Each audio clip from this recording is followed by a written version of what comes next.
ମୋ ସଂସ୍କୃତି ମୋ ସାହିତ୍ୟ ମୋ ସଂସ୍କୃତି ମୋ ସାହିତ୍ୟ। କବିତାର ଶୀର୍ଷକ ଆଜିର ଗାଁ। କାହିଁ ଗଲ କାଉ ଆସୁନାହଁ ଆଉ, ଖାଇବାକୁ ମୁଠି ଚାଉଳ।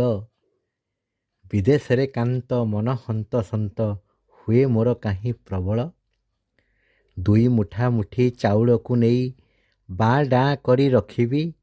ଥଣ୍ଟ ତୁ ମାରିଲେ ଜାଣିବି କାଉରେ, ଭଲ ମନ୍ଦ କଥା ଭାବିବି। ଆସୁନାହିଁ ଆଉ ଖନା ଅବଧାନ, ଝୁଲାମୁଣି ତାର ନେଇକି। ପକାଇବ ଖଡ଼ି ଭବିଷ୍ୟ କହିବ, ଦେଖୁନାହିଁ ତାକୁ କାହିଁକି।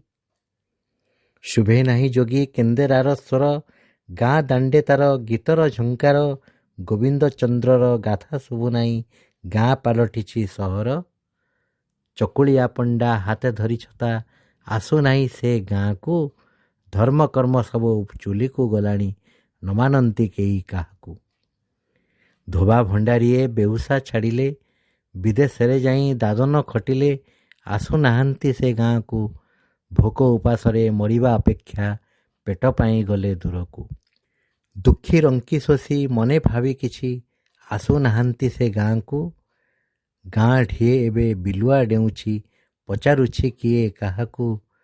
କାହିଁ ଗଲ କାଉ ଆସୁନାହଁ ଆଉ, ଖାଇବାକୁ ମୁଠି ଚାଉଳ।